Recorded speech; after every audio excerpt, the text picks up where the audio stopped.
जय श्री माता जी। लगता है शून्यता ने अपने आवरण में आप सबको लपेट लिया है। बड़ी खुशी की बात है।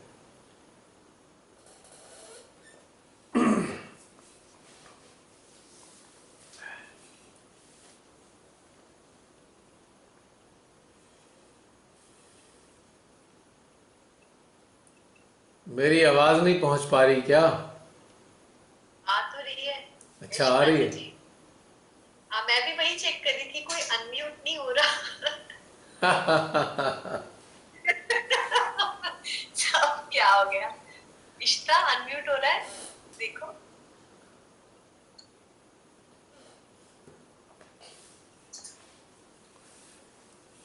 सबको समझ नहीं आ रहा है।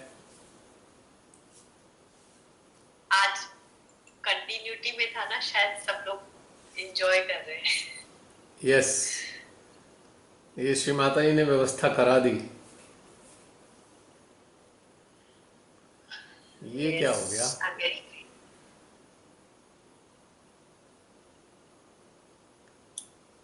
ये मैं ही कैसे प्रकट हो गया अपने आप ही? क्या प्रकट हो गया? मैं ही अपने आप को कैसे देख पा रहा हूं इसमें? मैंने स्पॉटलाइट पे कर दिया वीडियो, जो बोलेगा वो स्पॉटलाइट पे आ जाएगा। अपने आप ही। ओके। मैंने किया। I have done it. अच्छा अच्छा, तभी मैं स्वयं को देख रहा हूं अचानक।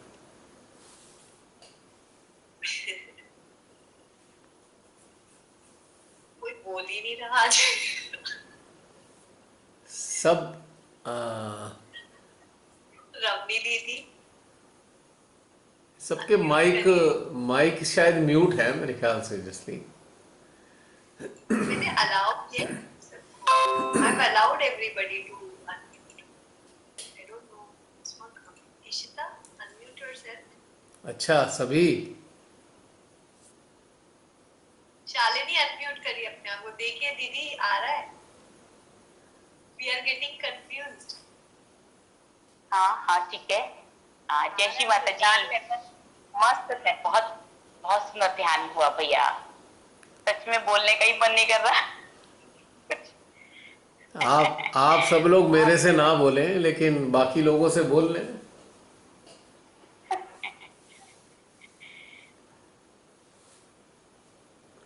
विशुद्धि वाला जो क्लियरेंस हुआ ना, मजा आ गया था, बहुत पकड़ मजा आ गया।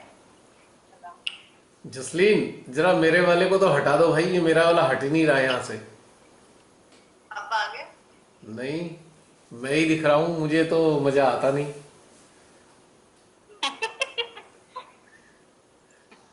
अब ठीक है। हाँ, अब ठीक है। इज इट ऐसे ही गुड? ठीक है अपना तो। अब अब तो नहीं आ रहा होगा। नहीं, अब नहीं आ रहा। लेकिन ये वाला में मजा आया जैसे। मजा आया। कि कोई ऐसा नहीं कि 9 10 10 कब हो रहा है, ये कब हो रहा है, बस चलता रहा। कोई ज्वाइन कर नहीं पा रहे हैं, ऐसा कुछ नहीं हुआ, सब ज्वाइन कर। हाँ, इस बार। अच्छा किया स्कूल वाले ने। मैं भी बहुत खुश थी कि हम ये वाली चीज करेंगे। मैं बहुत खुश थी। वेरी हैप्पी कि शिमाता जी ने इतना अच्छा अरेंजमेंट कर दिया, ये सब हो गया। I was very happy. 40 minute वाला टेंशन में फिनिश। हाँ हाँ, उसमें वो डुबकी नहीं लग पाती थी। तुम्हारा तो बहुत अच्छा था, गुड। हाँ प्रियंका, कुछ कह रही थी तुम? हाँ भैया, विशुद्धि वाला जो क्लियरेंस हुआ तो इतना दिक्कत कुछ नहीं था, पर जैसे ध्यान के लिए बैठी तो लगा था कि कुछ मीट से चला गया है गले पे। जब कलेक्टिव के साथ आई ना, तो 9:33 के पास मेरे को गले में पता नहीं क्या होने लगा था। जो आपको दिक्कत आ रही थी हम्म।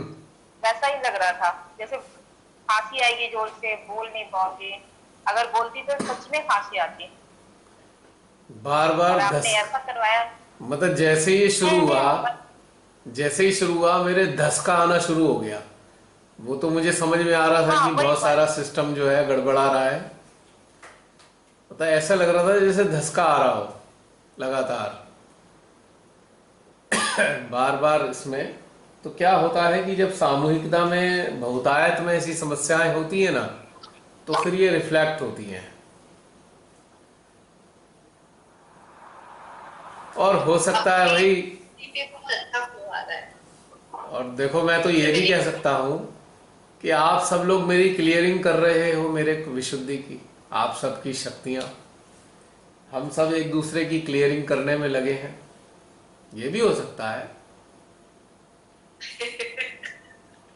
हाँ हाँ हाँ। नहीं तो सच्ची बात है, ये तो कलेक्टिव तो एक, समझ लो, बस की तरह है जिसमें हर प्रकार के लोग सवार हो सकते हैं। कलेक्टिव वो चीज़ है, ताकतवर कमजोर सब एक ही समान, एक ही गति से एक ही बस में जा रहे होते हैं। यही तो ब्यूटी है कलेक्टिव की।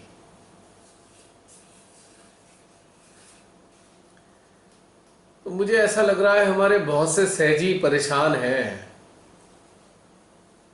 पिछले हफ्ते भी कुछ ऐसा ही सीन बना था।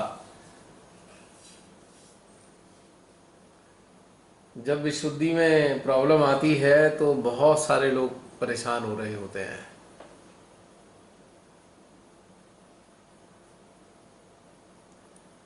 ये लगता है लिंक,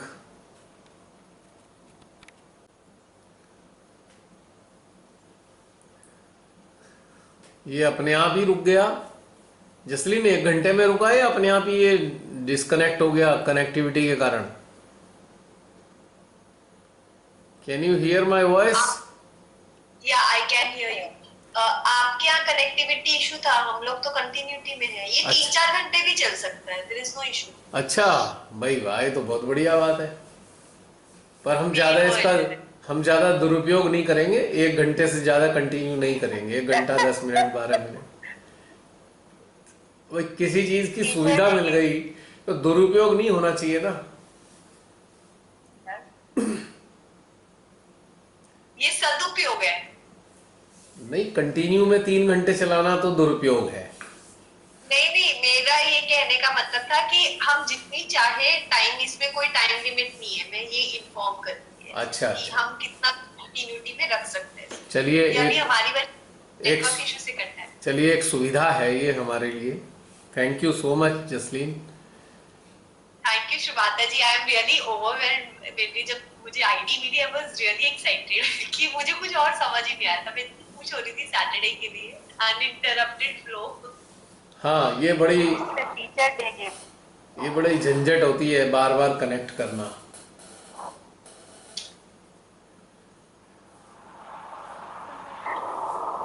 जय हाँ, श्री माता जी। जय श्री माता जी रमणी यस बहन। दीदी, I am waiting for you. पता क्या है, आज ना मैंने ध्यान का सेशन अटेंड नहीं कर पाई हूँ, ऑन रखा। कुछ गेस्ट आए हुए थे, मैंने वेट कर रही हूँ कि आप लोग अपनी एक्सपीरियंसेस बोलो तो उससे मुझे कुछ पता चले कि आज का सेशन क्या था। मैंने बिल्कुल अटेंड नहीं कर पाई हूँ।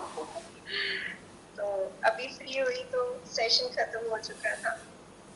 आप लोग अपने एक्सपीरियंसेस बताइए ना, फिर मुझे भी अच्छा लगे कि क्या हुआ आज। प्रियंका, जसलीन, तनु, आप सब बोलो ना, आप दिख रहे हो मुझे। भैया जय श्री माता जी। जय श्री माता जी। तुम चावला। भैया हाँ जी भैया, आज का सेशन बहुत ही बढ़िया था। जो आपने पहले विशुद्धि पे क्लियरेंस कराई, शून्यता का भाव दिया, और उसके बाद नाभि का, जो नाभि का भाव था इतना जबरदस्त था ना। ये शून्यता मैंने पहली बार ऐसी महसूस की। मैंने कभी नहीं इतनी ज्यादा महसूस की थी, पर आज बहुत जबरदस्त थी। और फिर आपने जब कहा कि आप शील सागर में डालते जाएं और माँ आदिशक्ति और माँ जगदम्बा आपके साथ मदद कर रही है, वो रियली मार्वलस था। वो ऐसे निकल रहा था सहस्त्रार से, खिंचाव हिलते और सहस्त्रार से ऐसे आ रहा था जोर जोर से। बहुत जबरदस्त था, अनएक्सप्लेन, यानी कि बताया नहीं जा रहा। बहुत ही एक्सेलेंट था, और जो मैं पहली बार महसूस किया। और और नाभि में तो कभी भी गोल गोल गोल गोल नहीं जा रहे। बस जय श्री माता जी।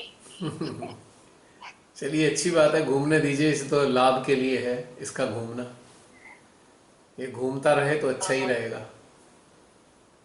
जब मेडिटेशन शुरू हुआ सहस्त्रार में बहुत अच्छा फ्लो था थ्रू आउट, जैसे लगता है एक फाउंटेन है और आप उसको ना सॉफ्टली आपको एक एनर्जी का फ्लो फील हो रहा है हार्ट में। हाँ, वो बिल्कुल ऐसे ही था। हाँ, हार्ट और सहस्त्रार में आ रही है एनर्जी, जा रही है 8 बन के, 8 बन के। उसके बाद जब आपने कहा विशुद्धि पे शून्य हो जाओ, तो विशुद्धि पे एनर्जी फील हो रही है एक, मतलब आपको सिर्फ विशुद्धि में एक जैसे बड़ा सा एक एनर्जी का बॉल बन रहा है। अभी भी वो पूरा फोकस विशुद्धि पे ही आ रहा है, पूरा वो ऐसे लग रहा है सिर्फ विशुद्धि ही एक बॉडी में रह गई है, ऐसे करके अभी भी फील हो रहा है।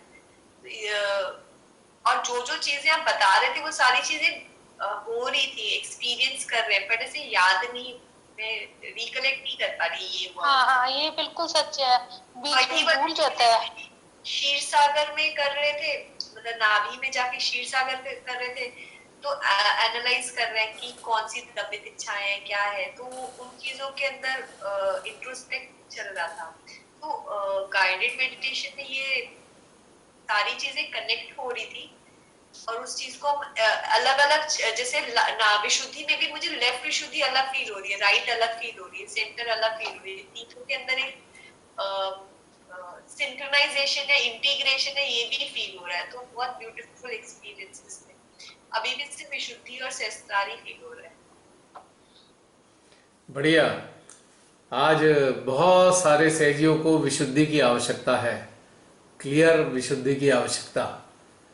पूरे विश्व में बहुत सारे सहजी परेशान हैं आज के दौर में, और विशुद्धि ही पकड़ी हुई है मैक्सिमम, क्योंकि ये जो बार बार सीजन बदल रहा है, इसका सारा प्रभाव कंठ पर आता है। सारा प्रभाव हमारी बॉडी का जो थर्मो रेगुलेटरी सिस्टम है वो फेल हो जाता है, क्योंकि कभी सर्दी है, कभी गर्मी है, कभी अचानक बरसात है, कभी हम एसी में बैठ रहे हैं, कभी धूप में हैं। तो ये सबसे नाजुक दौर है शरीर के लिए। शरीर को समझ ही नहीं आता कि शरीर कैसे व्यवहार करे ऐसे मौसम में। तो कई बार लोग फंस जाते हैं, विशुद्धि में प्रॉब्लम आ जाती है, और फिर विशुद्धि में प्रॉब्लम आने का मतलब है आजकल डर बहुत भयानक फैला हुआ है। डर, ये जो मानवों की बदमाशी का परिणाम कोरोना जो सामने आ रहा है, ये है तो कुछ नहीं, एक साधारण इन्फ्लुएंजा वायरस जो हर साल बदलते मौसम में अपने आप ही अपीयर होता है। बस इन्होंने उसको टेस्ट करने का एक रास्ता दे दिया है, और उसके बाद जो सरकारी तंत्र है सभी देशों का, जिस तरीके से गंदे तरीके से टैकल कर रहे हैं, ये पेशेंट के साथ गलत कर रहे हैं, उसके कारण भय बहुत ज्यादा व्याप्त हो गया है। भय, और जो भय होता है वो हमारे रक्षा तंत्र को और भी ज्यादा कमजोर बना रहा है। तो बहुत सारे सहजी आज परेशान हैं आज के दौर में, पूरे विश्व में। ऐसा नहीं कि खाली भारत की बात हो रही है, सभी जगह। तो आज इसीलिए सारे इंडिकेशन रिफ्लेक्सेस विशुद्धि में आए, तो फिर भीतर की प्रेरणा ने कहा कि चलो भाई आज इस वाले डायरेक्शन में ध्यान हो जाए, क्योंकि ये तो सब स्पॉन्टेनियसली आना है। अब कुछ नहीं आ रहा गले में, तब बैठते ही मंत्र कह रहा हूं, ओम का उच्चारण करना भी भारी करा दिया इसने। इतनी बार बार डिस्ट्रप्शन आ रहा था, इतनी एनर्जी आ रही थी, क्योंकि एनर्जी जब बढ़ेगी तो उनके रिफ्लेक्सेस आने शुरू हो जाएंगे निश्चित रूप से। तो इसलिए बहुत से लोग अगर आज बदलते मौसम में अगर कोई तकलीफ आ भी जाती है, तो सबसे पहले भय को बाहर उठा के फेंक दीजिए। हम लोग मरेंगे जब हमारा समय आएगा, निश्चित रूप से। पिछली बार मैंने कहा था ना अगर नहीं मरे तो फिर मिलेंगे। तो देखो नहीं मरे ना, 1 हफ्ते में आमने सामने है ना फिर।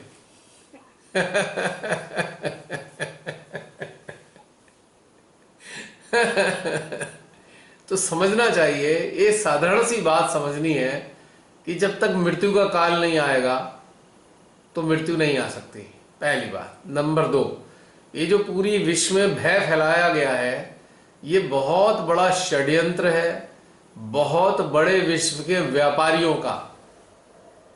वो इसको एनकैश कर रहे हैं लगातार। जब से नौटंकी फैलाई है पूरे विश्व में इन्होंने, तब से जबरदस्त तरीके से एनकैश कर रहे हैं। इसका परिणाम देखिए, देशों की अर्थव्यवस्थाएं तो बर्बाद हो चुकी, लेकिन ये अमीर लोग और अमीर हो गए हैं। अब देखिए हमारे देश के गद्दार, बहुत पैसे वाले, जो पूरी सरकार उनको मलाई खिलाई जा रही है, उन 35% उनकी जीडीपी ऊपर बढ़ गई, 35%, और हमारे देश बर्बादी की कगार में चला गया। इसका मतलब इन्हीं के कारण ही हमारा देश बर्बाद हो रहा है। सरकार ने ऐसी पॉलिसी बनाई है जो केवल इनको अमीर करेगी, आम आदमियों को गरीब करेगी। तो इसलिए भय को बाहर निकाल दीजिए। ये हर साल ही आना है, बार बार बरसात, सीजन का बदलाव, तो भय का कोई गुंजाइश नहीं है। आपका किचन जो है वो डॉक्टर है, बाहर के डॉक्टरों की इतनी आवश्यकता नहीं है आप लोगों को। और इस सीजन में बचाव के लिए हर साल से सदा से लोग ऐसा करते आते हैं। जब भी मौसम बदलता है तो तुलसी वाली चाय या 5-7 मसालों वाली चाय पीना प्रारंभ कर देते हैं। हाइड्रेट रखते हैं बॉडी को, अपने शरीर को पानी की कमी ना होने दें, क्योंकि पानी की डेफिशिएंसी के कारण ही इस प्रकार के जो आक्रमण हमारे शरीर पे होते हैं। जो हमारे शरीर में एडिक्वेट वाटर होता है, वो एक प्रकार का सुरक्षा कवच है हमारे शरीर का। और पानी 2 तरीके से घट जाता है। एक तो जब बरसात हो रही होती है तो इंसान पानी बहुत कम पीता है, ठंडक होने के कारण पानी कम पीता है, तो पानी घट गया। दूसरा, बरसात होने के बावजूद भी हम सब लोग एसी में रहने के आदी हैं, एयर कंडीशनर। और बहुत से लोग तो बहुत कम तापमान रखते हैं, जो कि हमारे बॉडी के पानी को सुखा देता है एयर कंडीशनर। तो इस वजह से भी हमारी बॉडी का पानी घट जाता है। तो अपने पानी को बनाए रखें, 80% पानी हमारे शरीर में बने रहना चाहिए। दूसरा, बहुत ज़्यादा तली हुई चिकनाई वाली चीज़ें ना खाएं, जैसे बरसात में पकौड़े खाने की सोचने लगते हैं। ये सारी तली हुई चीज़ें हमारे पानी को और कम कर देती हैं, बॉडी के डेफिसिट हो जाता है वाटर। तो ऐसी तली भुनी चीज़ों को थोड़ा अवॉइड करें बरसात में। और मेरे जैसा लापरवाह भी बहुत हैं, मेरे जैसे लापरवाह भी बहुत हैं, जो बिल्कुल पसीने में तरबतर होंगे और ठीक एसी के सामने खड़े होकर अपनी टी शर्ट उतार देंगे कि जिससे जल्दी से सूख जाए। तो ऐसी लापरवाही भी ना करें। मैं बहुत लापरवाह रहा हूँ और अब आज भी हूँ, मैं माफ़ी चाहता हूँ, पर सत्य बताना मुझे चाहिए। और ये भी एक कारण है हमारी बॉडी को खराब करने का।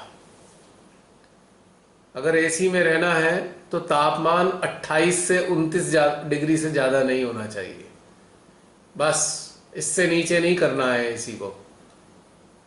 तो शरीर बचा रहेगा, किसी भी प्रकार के वायरस का आक्रमण शरीर पर नहीं होगा। तो ये थोड़ी सी प्रिकॉशन रखनी आवश्यक है। और रहा सवाल दवाई के नाम पे, दवाई के नाम पे अगर थोड़ा टेम्परेचर आ भी जाए, 2-3 दिन तक टेम्परेचर रहने दें, उसे घटाने का प्रयास ना करें। क्रोसिन लेकर एकदम से घटाने की कोशिश ना करें। अगर 1.5-2 डिग्री तापमान है तो उसको मेंटेन करें कम से कम 3 दिन तक। और 3 दिन के बाद सोचें कि किसी डॉक्टर से, अपने जान पहचान के डॉक्टर से कोई सलाह ले लें, वैद्य जी से, कोई वैद्य हो आपके, होम्योपैथ हो, तो बहुत मामूली चीज़ें देकर वो हमें ठीक कर देंगे अगर हम में से कोई उलझ भी गए हैं तो। लेकिन दिल में कोरोना का खौफ निकाल दें, वो कुछ भी नहीं है, बस ये क्रिएटेड है। इन्होंने जो सीजनल वायरस है उसको एक नाम दे दिया है, उसको डिटेक्ट करने की एक फॉल्टी किट बना दी है जो हर बार गलत ही रिजल्ट देती है। अगर एक दिन में 10 बार टेस्ट करोगे उस किट से तो 10 ही रिजल्ट आएंगे उसके। और सरकार ने इतनी बदमाशी कर रखी है कि जितनी भी प्राइवेट लैब्स हैं उनको स्पेशल इंस्ट्रक्शन दे रखी है कि जो टेस्ट कराने आ जाए तो मैक्सिमम लोगों को कोरोना ही बताना है निश्चित रूप से। और आईसीएमआर ने तो हद ही कर दी है, Indian council of medical research, इन्होंने तो हद ही कर दी। ये हर पेशेंट को, सारे डॉक्टर्स को इन्होंने इंस्ट्रक्शन दी है जो भी पेशेंट आ जाए उसे कोरोना में ही एडमिट करें, आप कोरोना ही लिखें। तो भाई ये षड्यंत्र का शिकार है हमारा भारत, हालांकि पूरा विश्व भी षड्यंत्र का शिकार है। और इन दुष्टों ने, बहुत अमीर दुष्टों ने पूरी मानव जाति को लूटने के लिए ये कोरोना नाम की एक जो भ्रम फैलाया है सारे दुनिया में। अब आप देखिए कि सीजनल प्रॉब्लम्स होती हैं तो हर साल आती हैं, हम तो बचपन से देख रहे हैं, हर साल बीमार होते हैं लोग। डॉक्टरों का सीजन चलता है हर साल, कई सालों से देखना चल रहा है। तो उन्होंने इसको इतना आसानी से मूर्ख बनाया पूरे विश्व के लोगों को कि भाई सीजनल प्रॉब्लम को एक टेस्ट बनाकर सारे में ऐसे हाईलाइट कर दो कि लोग हर साल में आने वाली प्रॉब्लम से ही डर जाएं। और चूंकि विज्ञापन वगैरह इस प्रकार से कर दिए, ऐसे ऐसे वो जो आवरण बना दिए जैसे चांद से चल के आ रहे हों, जिससे लोगों की मानसिक रूप से इतना भय उनके अंदर समा जाए कि बड़ा खतरनाक वायरस है भाई, इतना खतरनाक है कि अगर दूर से भी छू गया तो बस सब मर जाएंगे। काश ये इतना खतरनाक होता तो सड़कों पे पूरे विश्व में लाशों के ढेर लगे होते सड़कों पे। एक भी कोरोना का पेशेंट घर में नहीं मरा है। और दूसरी बात यह है कि हॉस्पिटल में जाकर किस किस को क्या क्या बीमारी है, सारी बीमारियों को देखना ही बंद करा दिया। एक आज सज्जन बता रहे थे ऑल इंडिया मेडिकल कॉलेज में जान पहचान की, वो कह रहे थे कि जो ऑल इंडिया के डॉक्टर हैं उनको सरकार ने ताकीद किया है आईसीएमआर के थ्रू कि कोई भी और पेशेंट ले ही ना, और यदि ले भी रहे हैं तो उन्हें कोविड लिखना पड़ेगा वरना उनकी नौकरी चली जाएगी। सोचिए जरा किस हद तक धांधलेबाजी है। तो बस मेरा कहना यही है कि इससे बिल्कुल भी ना डरें। और दूसरा, हॉस्पिटल जाने की सोचें भी ना गलती से। हाँ, आपका कोई बहुत अपना डॉक्टर है, उसका कोई हॉस्पिटल है, देन यू कैन गो। पर जो सरकारी हॉस्पिटल हैं या बड़े पैसे वाले जो हॉस्पिटल हैं 5 स्टार 3 स्टार, उनकी तरफ रुख भी ना करें। किसी को वायरल हो गया है तो कुछ समय में अपने आप ठीक हो जाएगा, हल्की फुल्की मेडिसिन चला सकते हैं अपने डॉक्टर की सलाह से। तो बस मेरा यही कहना है, भय जो है हमारी विशुद्धि को पकड़ रहा है, हमारी नाभि को पकड़ रहा है बहुत बुरी तरीके से। तो इसलिए श्री माता जी को समर्पित करें, जो होना होगा हो जाएगा, काहे की चिंता है, सदा से होता आया है। अब ऐसे भी लोग हैं अचानक बिल्कुल सही सलामत थे, अचानक से मृत्यु हो गई। अब उनको तो कोई वायरल भी नहीं हुआ, कुछ भी नहीं हुआ, समय है सबका मृत्यु का, घबराने का कोई पॉइंट नहीं है कहीं से कहीं तक भी। और दूसरी बात, श्री माता जी ने हमारे जीवन को अपने हाथ में रखा हुआ है निश्चित रूप से, आम लोगों के जीवन प्रारब्ध के अधीन है और हम लोगों के जीवन श्री माता जी के अधीन है। तो इसलिए टेंशन ना लें किसी भी किस्म की और मुक्त अवस्था का आनंद उठाएं। और ये जो कीमती समय चल रहा है ध्यान में उन्नत होने का, निरंतर निर्बाध गति से बिना किसी अड़चन के, बिना किसी अटके लगातार आगे बढ़ते चले जाएं, यही हमारा कहना है। बस आज के लिए इतना ही कहना चाहते हैं। अब आप सब की बातें सुनना चाहेंगे, अपने व्यूज प्रकट कर सकते हैं आप सभी। एक चीज पूछनी थी जी। अभी आपने कहा कि भय हमारे विशुद्धि को और नाभि को पकड़ रहा है, पर जब भय लगता है तो हमारा हृदय चक्र भी पकड़ता है ना।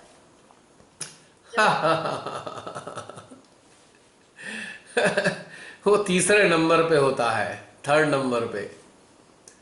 सबसे पहले जो प्रभाव आता है हमारा विशुद्धि पे आता है और उसका मूल कारण नाभि होती है। खोने का भय नाभि से उत्पन्न हुआ और उसके ऊपर प्रतिक्रिया सबसे पहले विशुद्धि ने करी। और जब विशुद्धि में सर्किट बंद हो गया एनर्जी का, तब जाकर हृदय चक्र बंद हुआ। यानी कि एंटीबॉडीज जो बन रहे थे, एंटीबॉडीज बनने बंद हो गए। अब आपका शरीर और कमजोर होना प्रारंभ हो गया। अगर आप साक्षी भाव में रहेंगे तो हृदय चक्र बिना बाधा के चलता रहेगा। जैसे ही साक्षी भाव समाप्त होगा, खटाक से हृदय चक्र भी बंद हो जाएगा। तो ये तीसरे नंबर पे घटना घटित होती है, पहली बार में नहीं होता ऐसा। सबसे पहले भय आता है, खोने का भय जो हमारे पास है, हमारे नाते रिश्ते समान दुनिया खो ना जाए। यानी कि जैसे फिर खटाक से लिप्त हुए, लिप्त होते ही विशुद्धि गई और विशुद्धि के जाते ही एनर्जी का सर्किट कट गया।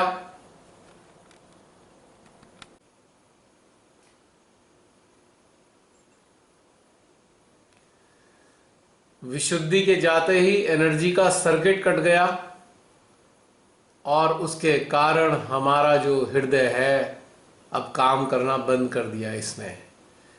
अब जाके प्रॉब्लम खड़ी होगी जब एंटीबॉडीज बनने बंद कर देंगे, हमारा हृदय बनाना बंद कर देगा, हृदय चक्र बंद होने के कारण। ये है समस्या का मूल कारण। यदि हम अपने अंदर से भय का निवारण कर दें और दमित इच्छाओं का निवारण कर दें तो हम साक्षी भाव में आ जाएंगे। साक्षी भाव में आते ही हृदय एनर्जी को ग्रहण करना शुरू कर देगा, फिर दोबारा चलना प्रारंभ हो जाएगा। तो इसके पीछे ये तकनीकी घटनाक्रम होता है। और उससे भी पहले तो हमारा आज्ञा बाधित होता है, क्योंकि विचार सबसे पहले आज्ञा में आते हैं। आज्ञा से नाभि, नाभि से विशुद्धि, विशुद्धि से सेंट्रल हार्ट। ये गेम है। तो ये सब फटाफट हो जाता है। हम तो बताने में इतना टाइम लग रहा है, लेकिन ये फटाफट ऑटोमेटिकली हो जाता है। आपने तो इतना अच्छे से बता भी दिया, पहले ये होगा, ये होगा, ये होगा। यस।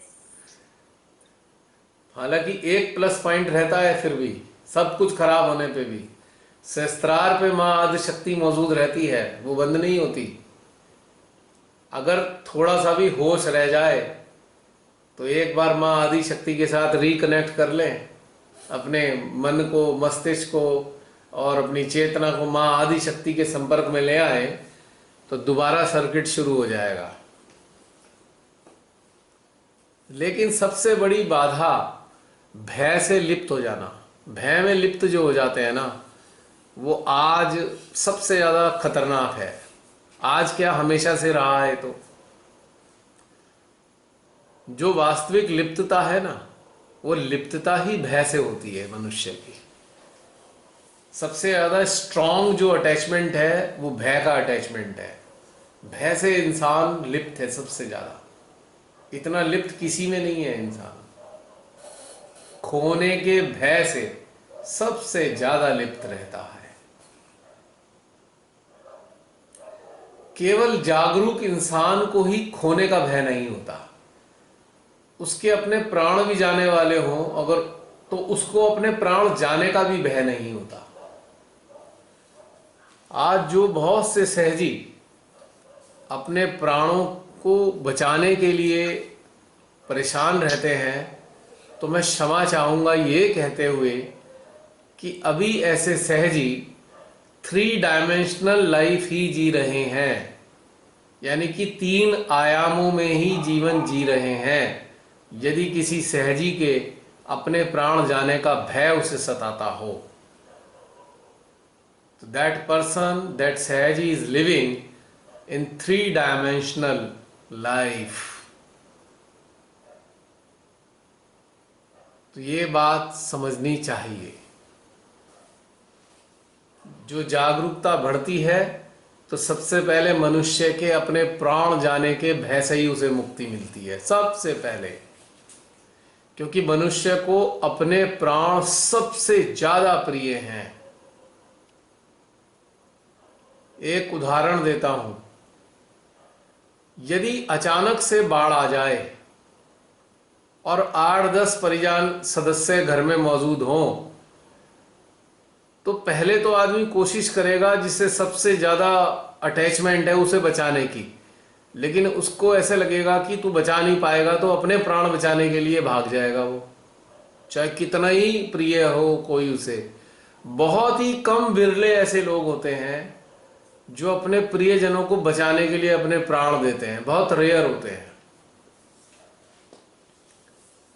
तो ये बात है, सत्य है ये बात। लेकिन ये बातें हैं 3 डायमेंशनल लाइफ जीने वालों के लिए। और बहुत से ऐसे अच्छे लोग भी हैं जो जागरूक तो नहीं है स्पिरिचुअल लेवल पे, पर बड़े निडर हैं। उन्होंने अपनी जान गंवाई है दूसरों को बचाने में। हैं ऐसे, लेकिन बहुत ही कम है, अपवाद है वो। अब जैसे इसके तो अपवाद हमारे सैनिक हैं, वो तो पूरे देश बचाने के लिए अपने प्राणों की आहुति दे देते हैं, उत्सर्ग कर देते हैं अपने जीवन।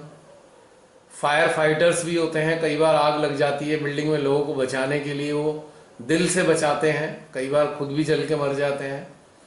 कई बार बाढ़ आती है, डूबने के लिए बचाने वालों को कई लोग अपने प्राण गंवा देते हैं। मेरा कहने का मतलब है बहुत कम चांसेस होते हैं। तो मनुष्य को अपने जीवन से बहुत मोह होता है। तो ये वाली चीज जागरूकता आने पे समाप्त होने लगती है, घटने लगती है। क्योंकि उसे पता है शरीर का मरना नहीं है, शरीर का अंत होना जीवन का अंत होना नहीं है, वो जानता है। चूंकि हमें जो जीवन मिला और उस जीवन में जितनी सारी चीजें हैं, हम उनसे अटैच इतने ज्यादा हैं, तो हमको लगता है कि ये सब चीजें जो तेरे पास है और तू मर गया तो क्या फायदा होगा, ये चीजें तो ऐसे ही रखी रह जाएंगी। तो ड्यू टू अटैचमेंट मनुष्य मरना नहीं चाहता। ये बात फैक्ट है। तो जो आज विश्व में बहुत ज्यादा सहजी परेशान हैं, बहुत सारे, वो मैक्सिमम लोग वही परेशान हैं जिनको अटैचमेंट की शिकायत है और दुनिया भर के विभिन्न प्रकार के भयों से वो अटैच हैं।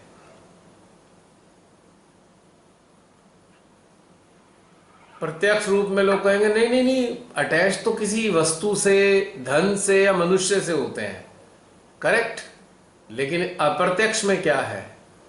खोने का भय। तो भय से ही तो अटैच हुए।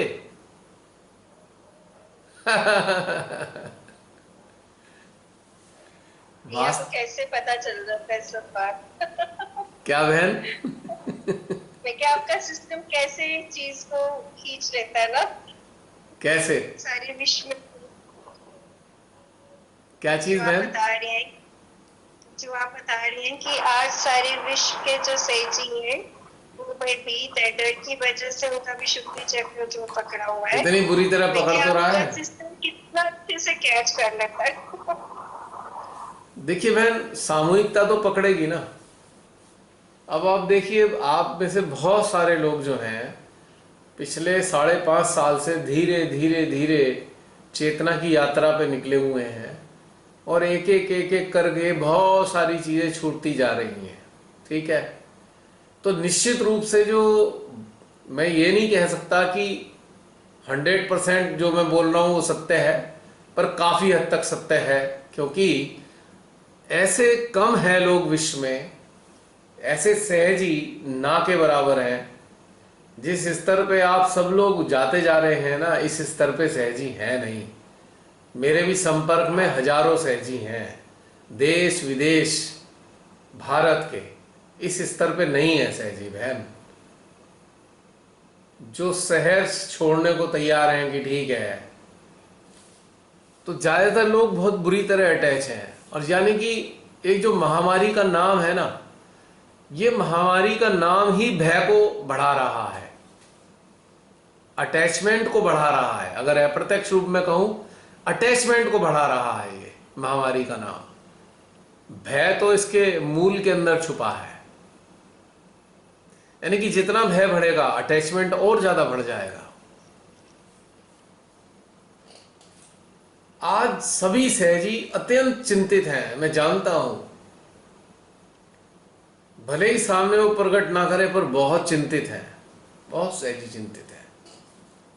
भैया हम लोग जो चिंतित नहीं है, जिन्हें डर नहीं लगता, उनको कोई समझ नहीं पाता। अगर हम किसी को बताने की कोशिश भी करते हैं तो सब लोग इस भय की वजह से उनको लगता है कि आप नहीं मानते, आपके साथ ऐसा कुछ नहीं हुआ, बट ये है, वो समझने की कोशिश नहीं करते वो। क्योंकि उनके मन मस्तिष्क पे भय छाया है ना, बाधित हो गया है उनका हृदय। मां को नहीं महसूस कर रहे, भय को महसूस कर रहे हैं। सबसे पहला सत्य यही है, जो मां को महसूस करेगा उसे भय आ ही नहीं सकता। अरे बीमार पड़ना और चीज है, बीमार कोई भी पड़ सकता है। अब पिछले साल मैं 2 महीने तक टाइफाइड में रहा, तो क्या मैं डर के मर गया? 2 महीने टाइफाइड रहा था, आप जानते हैं। तो शरीर को लग सकता है ना रोग, पर रोग लगा है ना, तो उससे भयभीत होने का क्या पॉइंट है?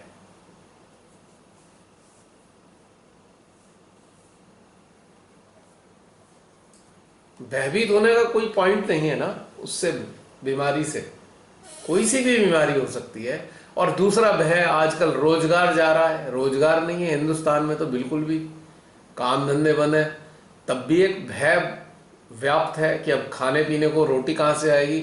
अभी तक तो नौकरी वाले निश्चिंत थे, अब एक फरमान और आ गया, जबरन हटा दिया जाएगा 55-50 साल में, 30 साल के बाद। अब जो बेचारा 50-55 साल का है, वो मकान बनाने की सोच रहा होगा कि अब बनाऊं मकान, इतने में तो उसकी नौकरी गई। सरकार ने डरा दिया कि सबकी नौकरी जाएगी। क्योंकि सरकार क्या चाह रही है? सरकार सरकारी सारे उपक्रमों को खत्म करना चाह रही है। जितने उपक्रम हैं सरकारी, सबको खत्म करना चाह रही है। और वो चाह रही है बड़े कॉरपोरेट, अपनी पसंद के कॉरपोरेट ही सारा व्यवस्था चलाए। और सरकार क्या बन गई है जानते हैं? कितना दुर्भाग्य है हमारे हिंदुस्तान में। सरकार बन गई है कमीशन खोर। बड़े कॉरपोरेट चलाएं, पब्लिक का खून चूसे और हमें पैसा देते रहें। So this is the policy of our Indian government today. तो सरकारी लोग भी भयभीत हैं। आप जानते हैं बड़े बड़े सरकारी विभागों में, जैसे कि मंत्रालयों में, मनपसंद के आदमियों को ऐसे ही रखा जा रहा है। जो पहले आईएएस, आईपीएस या यूपीएससी पास करके जो काबिल लोग आया करते थे, उनकी जरूरत नहीं है। कॉरपोरेट के किसी कर्मचारी को उठा के रख लो अपने पास में। कोई कॉरपोरेट की बड़ी कंपनी में फाइनेंस में है, उसे ऐसे ही रख लिया। आज की गवर्नमेंट ने कितने ही लोगों को ऐसे रखा है। आरबीआई की जिम्मेदारी एक ऐसे इंसान को दे रखी है जो अर्थशास्त्री नहीं है, जो इकोनॉमिस्ट ही नहीं है। आरबीआई का वो मालिक है आज। Can you imagine what is happening in our country? और हमारी वित्त मंत्री तो महान कलाकार हैं, वो तो कह रही हैं इट्स ए गॉड्स एक्ट। जो पिछले 6 साल से हिंदुस्तान बर्बाद हो रहा है वो भगवान का कार्य बता दिया उन्होंने कोरोना की आड़ में। शेमफुल, शर्म आती है ये कहते हुए कि वित्त मंत्री हैं वो। एक सड़क पे चलने वाला चपरासी भी नहीं बता सकता ये बात, और चपरासी भी जानता है कि गवर्नमेंट के काम है सारे पूरी अर्थव्यवस्था को डुबोने के। उन्होंने कह दिया गॉड्स एक्ट है ये। Everybody is acting in the favor of one person. Yes. Puppets है सब लोग। पर हो गया कांड, अब शुरू हो गया है। डिसलाइक बढ़े तो डिसलाइक के ऑप्शन ही खत्म कर दिए भाई साहब ने, महान आत्मा ने। मन की बात सुना सुना के थका मारा सबको, तो लोगों ने डिसलाइक करना शुरू किया, तो नीचे जो डिसलाइक के और कमेंट बॉक्स के ऑप्शन ही खत्म कर दिए। और अभी ईमेल्स आने लग गए हैं पीएमओ ऑफिस से मन की बात का। मुझे हाँ। आ रहा था, अभी मैंने ब्लॉक हाँ। कर दिया। जबरदस्ती सुनाओ। हाँ वही तो, इनके साथ तो बीमारी यही है, हर चीज सदा से 6 साल से जबरदस्ती कर रहे हैं बिना किसी भारतीय के लोगों पहले से कभी पूछे। नहीं आया, अभी मेल आने लग गए मन की बात। हाँ तो भाई अब ये क्या है ना कि एक तंत्र हो गया है, एक तंत्र, डेमोक्रेसी नहीं है, एक तंत्र है, व्यक्तिवाद यानी कि तानाशाही।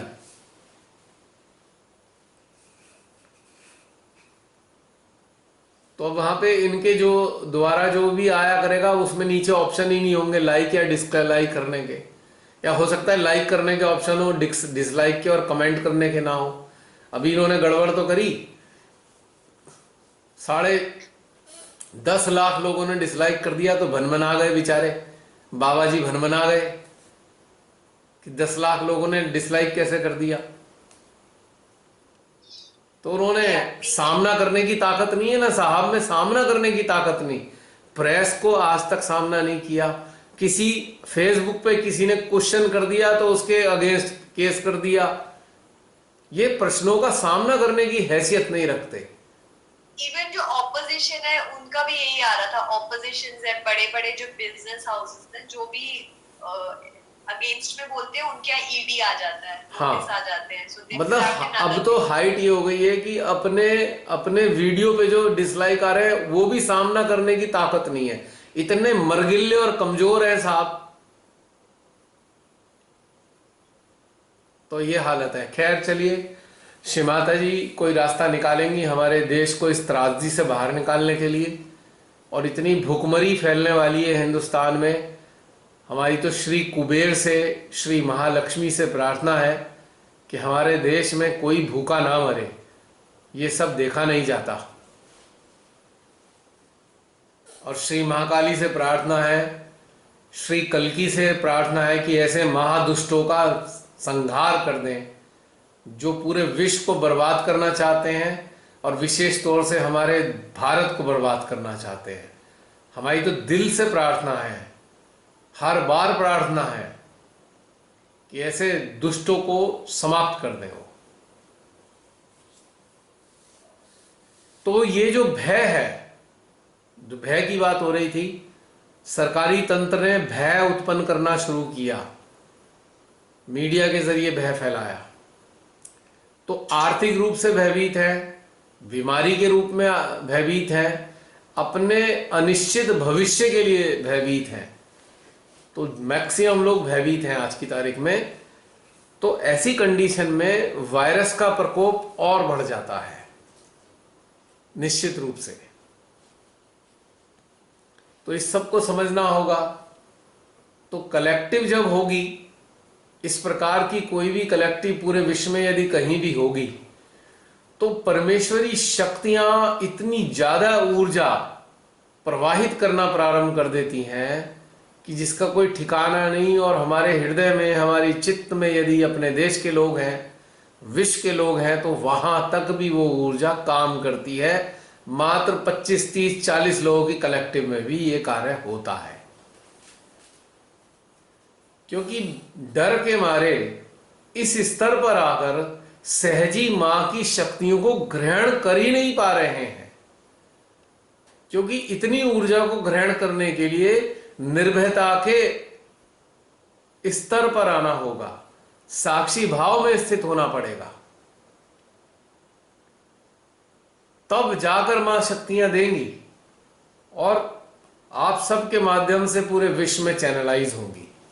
तो इसलिए ये बहुत आवश्यक है, निर्भयता का होना और दूसरा साक्षी भाव में होना बहुत आवश्यक है। मेरे को तो जो समझ में आया है छोटा सा हिस्सा, वो मैंने आप सबके साथ शेयर किया है। तो लेकिन हम कुछ नहीं कर सकते इस विश्व के लिए, तो हम कम से कम इतना तो कर सकते हैं कि स्वयं को साक्षी भाव में रखें, स्वयं को निर्भयता में बनाए रखें, ताकि परमेश्वरी हम सब के माध्यम से अपनी शक्तियों का संचालन कर इस विश्व को बचा सके। तो ये बहुत बड़ी जिम्मेदारी भी है, यदि समझे तो निश्चित रूप से। बाकी क्या कहें, सबकी समझ अपनी अपनी है। तो बहन रमनी बहन, ये बात है जो समझनी है हमें। हाँ जी। तो जो भयभीत हैं उन्हें समझ में आएगा ही नहीं, प्रॉब्लम ये है। अब भयभीत का तो कपाट बंद है, कुछ नहीं समझ सकते वो। तो भयभीत लोगों को एनर्जी चैनलाइज कर सकते हैं आप सेंट्रल हार्ट में, बस, हाँ जी। और बस कुछ वही नहीं कर करते सकते। हैं भैया, हाँ, वही कर रहे हैं भैया।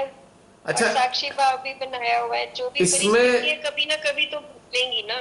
अच्छा, एक चीज और बताना चाह रहा था, एक बहुत ही बड़ी अजीब सी बात बताने जा रहा हूं। मान लीजिए जो सहजी आर्थिक रूप से बहुत ज्यादा संपन्न है, तो वो तो बिल्कुल भी नहीं समझना चाहते ये बात। कारण उनको लगता है जो हमारे पास धन की शक्ति है वो हमें इससे बाहर निकाल देगी, जो कि एक बहुत बड़ा भ्रम है। तो जो जो जो धन से संपन्न है ना, वो गहनता में जाना ही नहीं चाहते इस तथ्य की या ऊर्जा की या अपनी गहनता में या साक्षी भाव में रहना ही नहीं चाहते। उनके पास दिमाग में हजारों ऑप्शन है, क्योंकि धन है, बहुत सारा धन है, करोड़ों रुपए हैं, अरबों रुपए हैं, तो ऑप्शन बहुत सारे हैं। हम ये कर लेंगे, हम वो कर लेंगे, हम वहां चले जाएंगे, अमेरिका भेज देंगे। मतलब सही चीज कुछ भी नहीं है। सही चीज क्या थी हम जानते हैं, सही चीज थी परमेश्वरी का सानिध्य। तो जो बहुत बड़े धनवान लोग फंस गए, तो उनका दिमाग तो बहुत ही ज्यादा सक्रिय हो गया, क्योंकि सारे ऑप्शनों में अपना सारा दिमाग लगा दिया। जो कि तटस्थ रखना था, साक्षी भाव में रखना था, अब उनके पास तो ऑप्शन इतने सारे हैं, क्योंकि धन पता नहीं कितने ऑप्शन खरीद सकता है। बहुत बड़ा भ्रम है।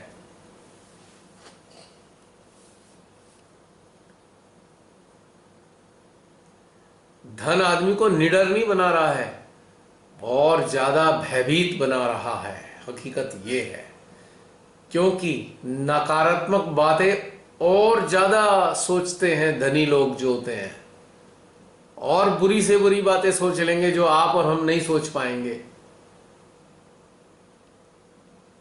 ये एक विशेषता है।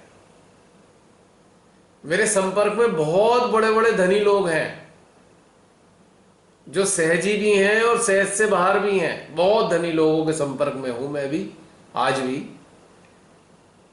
वहां पे मैंने यही बड़ी गंभीर समस्या देखी।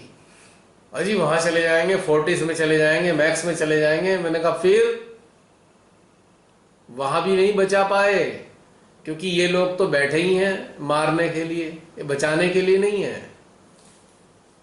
क्योंकि ये लोग जितनी प्रॉब्लम आपके शरीर में बढ़ाएंगे आपके मरीज के, उतना ज्यादा आप धन खर्च करेंगे। इनकी ये पॉलिसी है बड़े बड़े हॉस्पिटल्स की।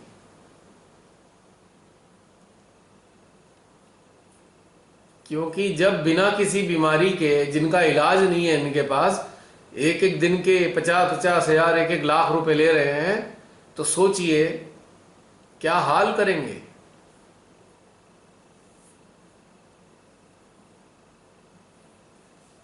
तो ये भी नहीं समझ में आता है लोगों को कि भाई धन आपको और कमजोर बना रहा है। वैसे तो धन एक शक्ति है, पर कोरोना के केस में धन ही सबसे बड़ी बाधा बन रहा है। अब आप देखिए, झुग्गी झोंपड़ियों में रहने वाले, सड़क पे रहने वाले लोग, क्या उन्हें कोरोना हुआ? डिक्लेयर हुए कोरोना से ग्रसित? क्योंकि उनको टेस्ट ही नहीं किया गया, और उन्हें पता है टेस्ट तो हम फर्जी कर रहे हैं, हम केवल ऐसे लोगों को ही फंसाते हैं जो खर्च कर सकते हैं। बहुत बड़ा गेम है ये, और सुनने में भी नहीं आया मेरे को। मेरे बराबर में बहुत बड़ी झुग्गी है, एक कोड़ी आश्रम है, उसके बराबर में है, वहां पे अभी तक सुना नहीं हमने किसी को कोरोना हो गया।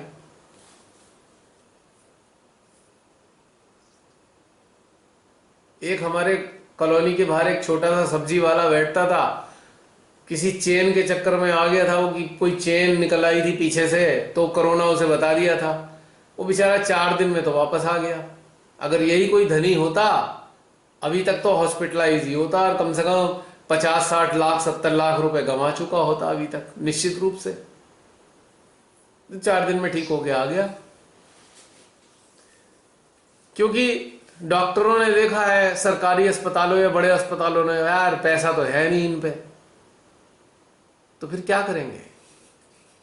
अगर उनके साथ परिजन है, देखिए एक किसान है या गांव के लोग होते हैं ना, उनसे बड़ा डरते हैं डॉक्टर, क्योंकि अपने मरीज के साथ कम से कम 25 लोग होते हैं, और अगर मरीज से मिलने ना दें तो हंगामा कर देंगे 2 मिनट में तोड़ फोड़।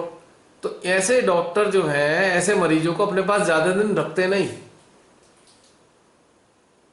उनका भाई अगर यहां रहा तो ये 25 लोगों की भीड़ और हमारी आफत कर देगी। और जो बहुत अमीर लोग होते हैं उनसे कहेंगे पास आ भी मत जाना आप, कोरोना फैल रहा है।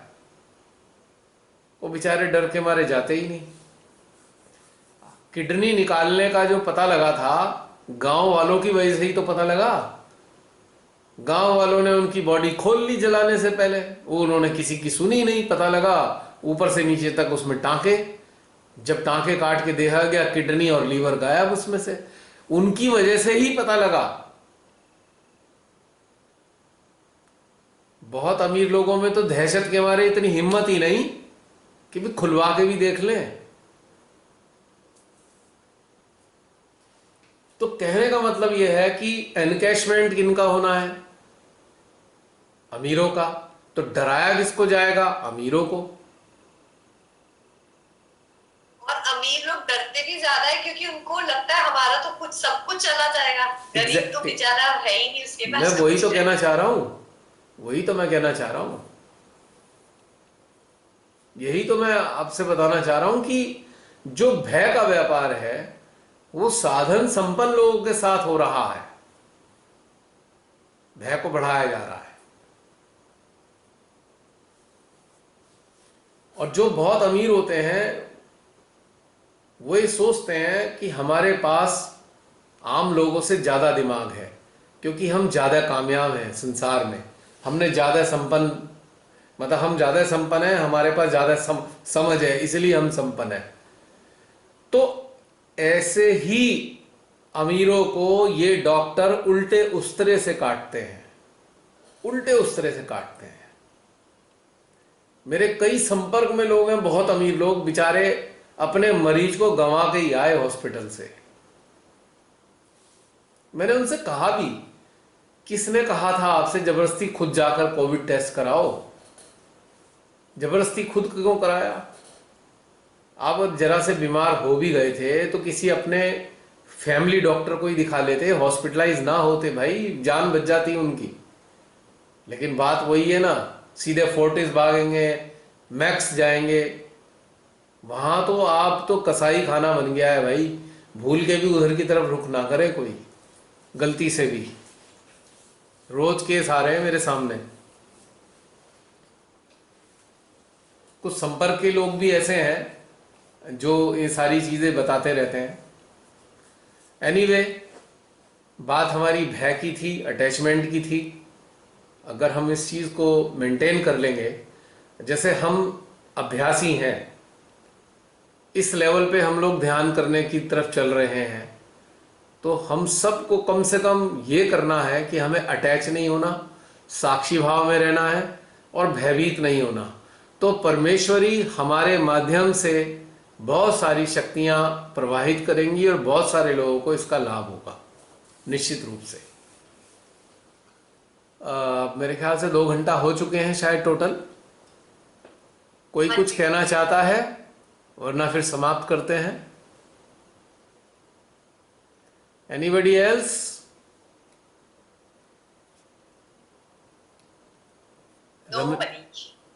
क्या? ये 10 मिनट। हाँ हाँ, बिल्कुल बिल्कुल। अभी आप कुछ ना कुछ सुनाते रहिए।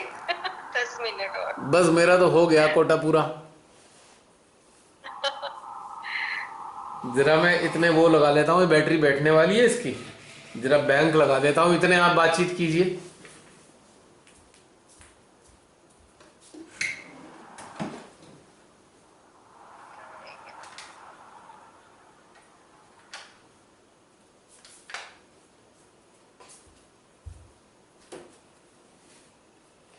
हाँ बोलिए बहन, बोलिए।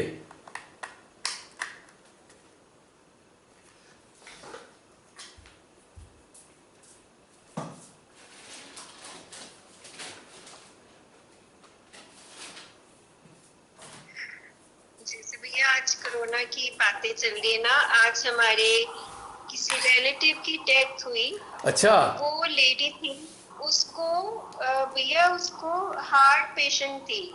हार्ट की वजह से उसको डीएमसी में एडमिट कराया गया। उसका कोरोना नेगेटिव था, बट डेथ के टाइम उन्होंने उसको कोरोना पॉजिटिव करार करके कहा कि उसकी कोरोना से डेथ हुई। वो सारी फैमिली इतनी इतनी ज्यादा गड़बड़े हो रही है, लोग अवेकन भी हो रहे हैं, पर कोई कदम नहीं उठाते कि हाँ इसका कुछ हम प्रोटेस्ट करें, ये चीजें गलत है। तो जब तक लोग जागृत नहीं होंगे तो कुछ नहीं हो सकता हमारे देश का। हम ही लोगों ने देश को वैसे खराब किया। और मुझे तो ये लगता है, मेरे को हर सेशन में, ध्यान के सेशन में माँ से यही प्रे करती कि श्री माता जी ज्यादा से ज्यादा लोगों को जागृत कीजिए। जैसे सेज में भी करते थे ना कि लोगों को जागृति दीजिए, वो समझे कि क्या हो रहा है। उनको दिखाई भी देते पर लोग उसके सत्य पर खड़े नहीं होते, झूठ के साथ फिर बह जाते हैं। बिल्कुल सच कह रही है जब बहन। तक ये जागृति नहीं आएगी देश में, लोगों में, वो ये तो मैं कह रही हूँ भैया, बहुत सारे लोगों को यही उनके अंदर से डर दूर करने की कोशिश करती हूँ। कुछ लोग तो सुनते हैं, पर ज्यादातर लोग जो है ना, वही लगता है नहीं बीमारी तो है ना, इतनी न्यूज मौतें तो सुन रहे ना। उनको कहते मौतें इस वजह से नहीं हो रही, आप ये भी तो देखो ना, आप किसी को मिलकर देखो कि मौत किस। अब आज जब फैमिली में ये सुना तो यकीन हो गया कि वाकई ये उन्होंने कुछ, या तो कमीशन मिलती है कि उनको कोई भी डेथ को पॉजिटिव कह के जब वो डिक्लेयर करते हैं तो कुछ ना कुछ तो है ना, या तो उनको कमीशन मिलती है डॉक्टर्स को। ये तो हमारे सामने आज का ही केस आया। 1.5 लाख रुपए हिंदुस्तान में 1.5 लाख रुपए रिश्वत मिलते हैं डॉक्टर को, और अमेरिका में $40,000 मिलते हैं। मतलब डेथ को कोरोना पॉजिटिव कहने हाँ का जी, बस। कोरोना डिक्लेयर करने पे। बस। डेथ तो बाद में होती रहेगी, कोरोना ही डिक्लेयर कर दो। ये बात कहने के, चाहे वो हार्ट का पेशेंट हो, किडनी का हो, उन्होंने उसे कोरोना ही बताना है।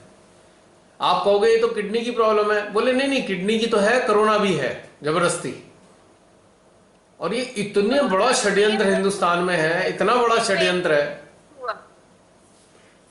ये हिंदुस्तान में, इतना। हाँ, पहले भी भैया हुआ, कोरोना नहीं था, पर डेथ से सिर्फ आधा घंटा पहले उन्होंने कोरोना पॉजिटिव कह दिया। मैंने आपको बताया है आईसीएमआर की जो प्रोटोकॉल इन्होंने बनाई है कि जो मरेगा वो कोरोना से ही मरेगा। सच्चाई बता रहा हूं मैं। अब कायदा ये कहता है कि जो भी हॉस्पिटल में जाना चाहता है अपने साथ 20-25 लोग रखो, जैसे उन्होंने उल्टा बताना शुरू करे उनकी ठुकाई करनी शुरू कर दो, बस। और कोई रास्ता नहीं बचता है। मैं सॉरी, मैं ये वाली बातें बताना चाह रहा हूं, लेकिन जब सरकारी षड्यंत्र कर रही है, सरकारी जो विभाग ही सारा का सारा षड्यंत्र में शामिल है, इतने बड़े बड़े जो हॉस्पिटल हैं इनमें बड़े बड़े नेताओं का पार्टनरशिप होती है, कौड़ियों के भाव 2-2 रुपए गज की जमीनें हैं ये बड़े बड़े हॉस्पिटलों की, तो पूरा गेम है, रैकेट है पूरा ये। अब समय आ रहा है कि जनता को सड़कों पे भी आना पड़ेगा। अगर नहीं चेते, विदेशी जनता तो आ गई सड़कों पे, जर्मन, इंग्लैंड, फ्रांस, इटली, सब जगह सड़कों पे पहुंच गए लोग इसके अगेंस्ट में, कोरोना के अगेंस्ट में। मतलब मानवता की इतिहास में आज तक का सबसे बड़ा षड्यंत्र, पूरे विश्वव्यापी षड्यंत्र है ये। और हमारा भारत तो बस पूछो ही मत, यहां के तो लोग पढ़े लिखे भी बेकार हैं। मैं तो अफसोस मनाता हूं कि काय के पढ़ाई लिखाई, विवेकशीलता नाम की चीज ही नहीं है, जीरो। अरे पागल अधिकारी लॉकडाउन लगा के बैठे हैं, संडे में लॉकडाउन है जी। अरे क्या संडे में कोरोना का असर नहीं आएगा?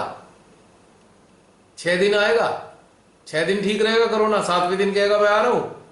कभी सैटरडे बंद कर दो, कभी संडे बंद कर दो। महामूर्ख हो तुम, पब्लिक को मूर्ख बना रहे हो, तुम ही मूर्ख हो, अधपढ़े और गंवार हो तुम लोग। तुमने क्या पता नहीं कैसे एग्जाम दे दे के पढ़ाई की है। ये लोग तो स्लेव हैं। फ्रीडम ऑफ मूवमेंट नहीं है, फ्रीडम ऑफ एक्शन नहीं है। थोड़ा आप मास्क हटा लो तो बोलेंगे मैम लगा लीजिए, चालान कट जाएगा, पुलिस घूम रहा है यहीं पे। बैंक में गई थी तो ऐसे मास्क हटाने ही नहीं दे रहे वो लोग। मतलब इतना फ्रीडम ऑफ मूवमेंट रेस्ट्रिक्ट कर दिया। उसका कारण है ना, उसका एक कारण है, मास्क को जबरदस्ती ठोपा क्यों है? मास्क लगाए रखोगे, कार्बन डाइऑक्साइड इनहेल करोगे, इम्यूनिटी सिस्टम खत्म हो जाएगा और बीमार पड़ोगे।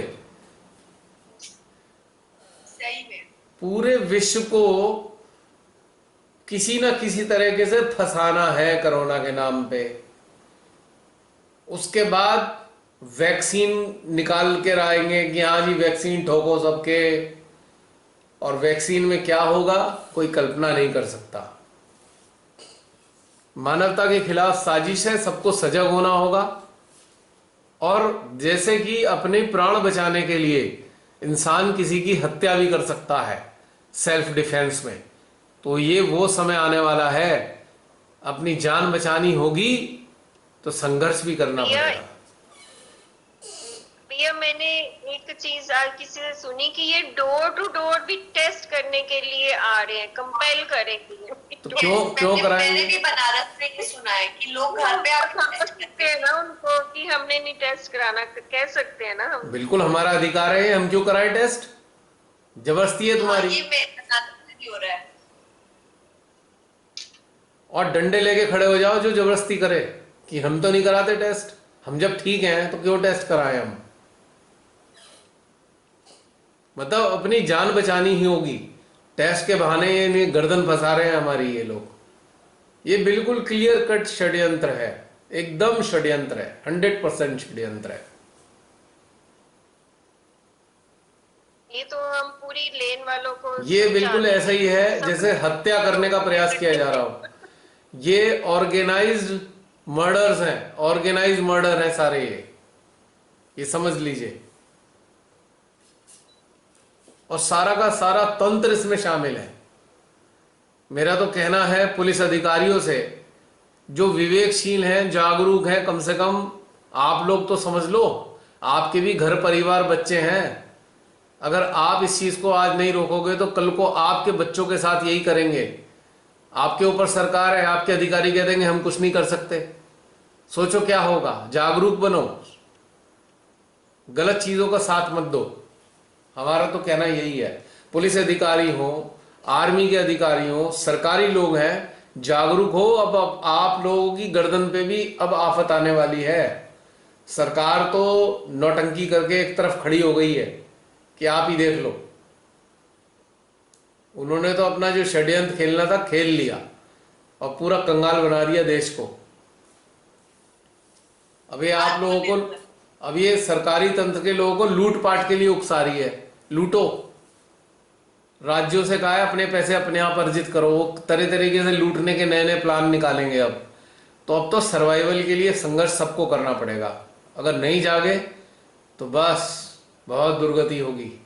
सोच लो एक बार फिर अंग्रेजों से लाइट फाइट है। अब की बार ये अंग्रेज जो है ना, इसी देश के हैं ये। बस जब भारत छोड़ो आंदोलन में शामिल हुए थे, लोगों ने अपनी जान भी गंवाई थी और खूब संघर्ष करना पड़ा था, तब जाकर हमें आज़ादी मिली।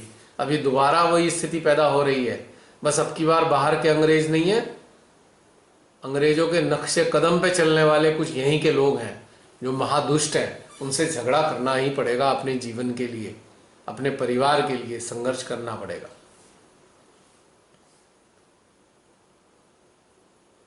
ये बात बहुत सीरियस है, मैं बता रहा हूं। बहुत गंभीर मामला बनता जा रहा है दिन पे दिन।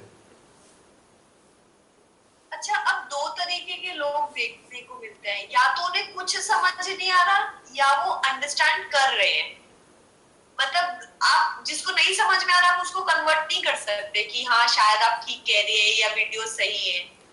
उनको नहीं आ रहा, जिनको समझ नहीं आ रहा है, जिनको आ रहा है अंडरस्टैंड कर रहे हैं। जो जिनको समझ नहीं आ रहा है वो गुलाम वंशी हैं। जहनियत गुलाम है उनकी। 800 साल जो गुलामी खोपड़ी पे चढ़ी है लोगों के, वो वही लोग हैं। उनके अंदर गुलामी के जीन्स हैं। लेकिन जिन्हें समझ में आ रहा है वो वही लोग हैं जिन्होंने इस देश को आजाद कराने में किसी ना किसी रूप में भूमिकाएं अदा की होंगी। तो पहले भी तो कुछ लोग गुलाम थे, पहले भी तो कुछ लोग गुलाम थे, कुछ लोग जागरूक थे। सीधी बात है, पक्की बात बता रहा हूं। गुलाम वंश के हैं वो लोग, उनके खून के अंदर गुलामी है, तभी तो जी हुजूरी करने को तैयार है। जो अंधभक्त हैं वो कौन है? अंधभक्त जो ऑथेंटिकली गुलाम है। वरना आज तो सड़क चलते रिक्शा वाले को भी समझ में आ रहा है सही क्या है गलत क्या है। केवल गुलामों को समझ में नहीं आ रहा कि गलत हो रहा है। ये तो भैया बिल्कुल सही कहा। हमारी जितनी भी लेबर घर पे भी आती है ना, वो भी सरकार को कोस रही है कि ये सब उनका ड्रामा है। और जो अमीर लोग हैं वो अंधभक्ति कर रहे हैं, उनको समझ ही नहीं आ रहा। आएगा भी नहीं समझ में। अब जैसे जो दो बहुत बड़े गद्दार, बहुत बड़े जो दो गद्दार व्यापारी हैं, पूरा देश उन्होंने बर्बाद कर दिया है। सरकार उन्हीं को खिलाई जा रही है हर स्तर पे। पब्लिक का पैसा चूस चूस के सारे बैंकों को खाली कर दिया उनके लिए। लूट मारे पूरे बैंक, LIC को कमजोर कर दिया, सब चीज खत्म कर दी, सारा इंफ्रास्ट्रक्चर खत्म कर दिया। तो सोचिए तो कहां ले जाना चाहते हैं? ईस्ट इंडिया कंपनी को याद कर लीजिए। ये जो दो बड़े बड़े धूर्त महाधूर्त गद्दार व्यापारी हैं, ये ईस्ट इंडिया कंपनी ही है। ईस्ट इंडिया कंपनी ने व्यापार के जरिए ही गुलाम बनाया था देश हमारा। सारा इंफ्रास्ट्रक्चर खा गई थी ईस्ट इंडिया कंपनी। ये भी वही काम कर रहे हैं। और ईस्ट इंडिया कंपनी को जगह देने में कुछ किन्हीं गद्दारों का हाथ था। वो गद्दार आज भी हैं और आज भी वही काम कर रहे हैं। वो बस उनकी शक्लें बदल गई हैं, DNA वही है गद्दारों का। बस ये कहना चाहता हूं मैं।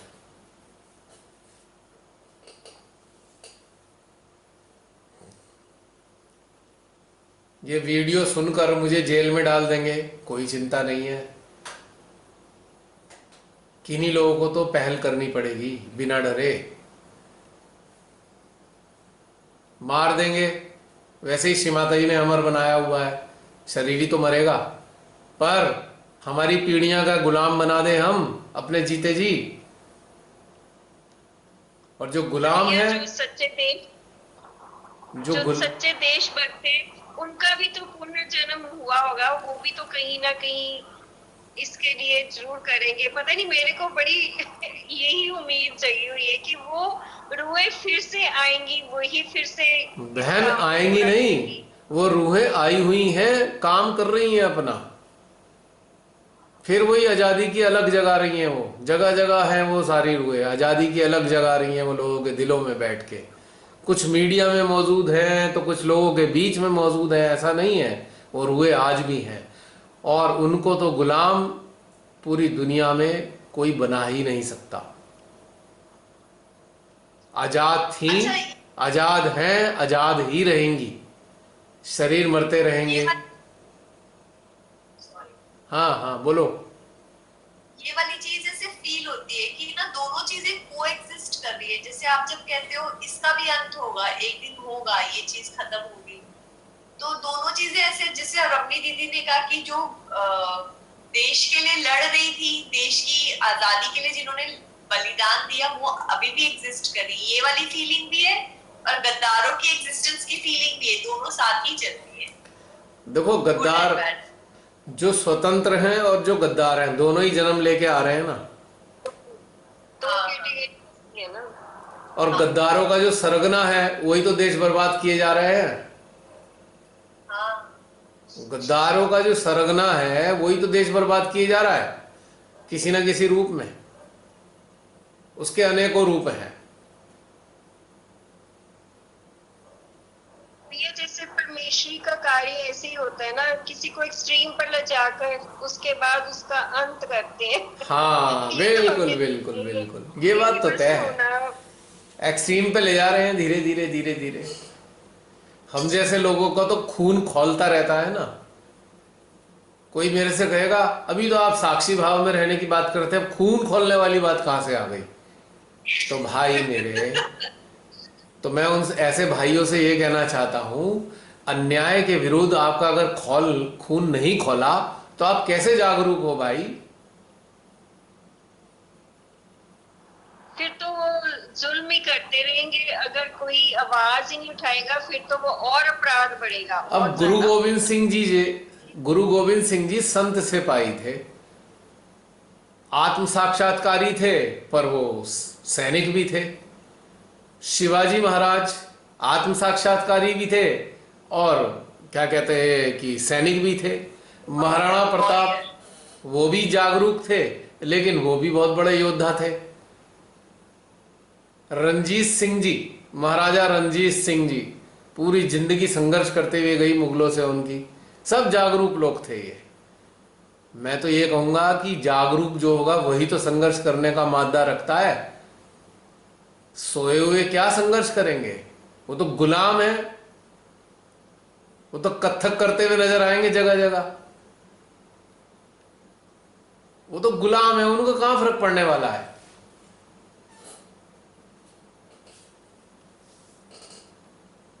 जागरूक को ही तो संघर्ष करना है। कबीरदास जी जागरूक थे, इतने जालिम बादशाह हुए, उनके सामने खुलेआम बोल देते थे कि मार दो भाई मुझे, पर मैं तो बोलूंगा। आज भी मीडिया में बहुत से ऐसे पत्रकार हैं, उनकी जान का हर समय खतरा है, लेकिन उन्होंने बोलना बंद नहीं किया। क्या वो डर के मारे बोलना बंद कर दें, गुलाम बन जाएं? नहीं है उनकी प्रवृत्ति में गुलामी, नहीं बन सकते गुलाम। हम जैसे मामूली लोग भी हैं जो हम किसी के गुलाम बन नहीं सकते। दुनिया का कोई आदमी हमें गुलाम नहीं बना सकता किसी भी भेद को दिखाकर। हम भी उनमें से एक हैं।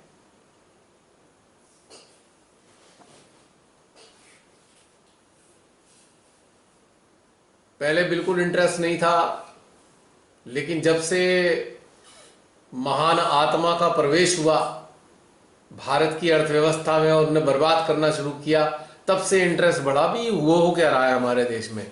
अच्छा खासा देश चल रहा था, अचानक से बर्बादी की तरफ कैसे चलने लगा? तब समझ में आई कहानियां इनकी कारगुजारियां। क्योंकि पॉलिटिक्स में तो कभी कोई रुचि है ही नहीं हमारी, पर देश में तो है।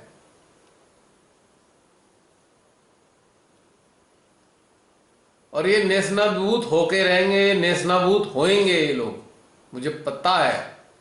लेकिन समय आ रहा है, पर संघर्ष भी करना होगा। जो डॉक्टर विश्वजीत है वो कह रहा था कि हमें सड़कों पर उतरना पड़ेगा, तो हम वो भी करेंगे, पर लोगों को जागरूक करना है कि इसके अगेंस्ट जो है ना खड़े हो जाओ। मैं सच बताऊं बहन, कोरोना ने मुझको बड़ा निराश किया। कोरोना काल ने मुझे इतना निराश किया, मुझे उम्मीद नहीं थी कि हमारे देश में इतने गुलाम हैं। बहुत अफसोस हुआ देख के,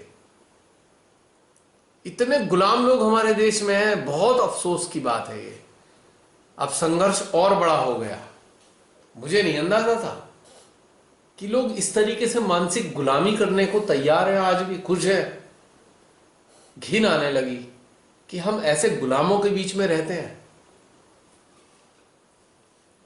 और अफसोस तो और तब बढ़ गया जब ये गुलामी करते हुए सहजियों को देखा मैंने।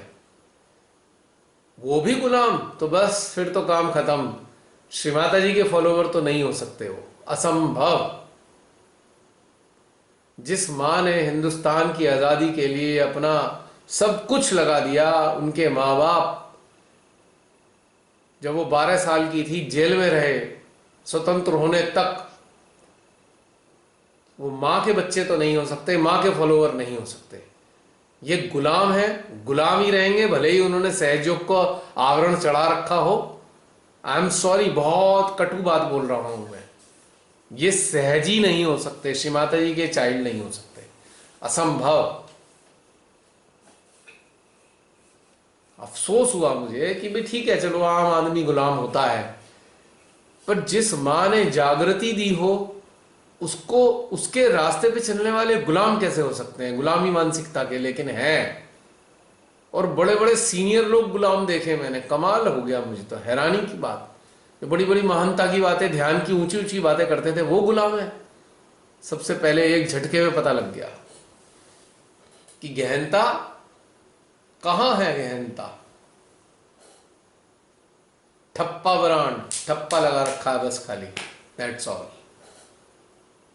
शायद यही एक्सपोजर का टाइम है, साथ साथ यस, एक्सपोजर भी हो रहा है। कोरोना इज नथिंग बल्कि but a medium of exposure of all kinds of people. मुझे एक सहजी ने बताया कि किसी एक्स सहजी को जब कोरोना पॉजिटिव निकला तो उनको बोला कि इन पे वर्क करो, तो उसको कहने लगे कि तुम मेडिटेशन ठीक से नहीं करते, तुम्हारे अंदर इतना, उनको खराब खराब कह दिया। वो बेचारी और बीमार हो गई। मतलब सहजी तो उल्टा और एक्सप्लॉइट करते हैं अगर उन्हें पता चल जाए कि कोरोना पॉजिटिव है या आपको कोई बीमारी है।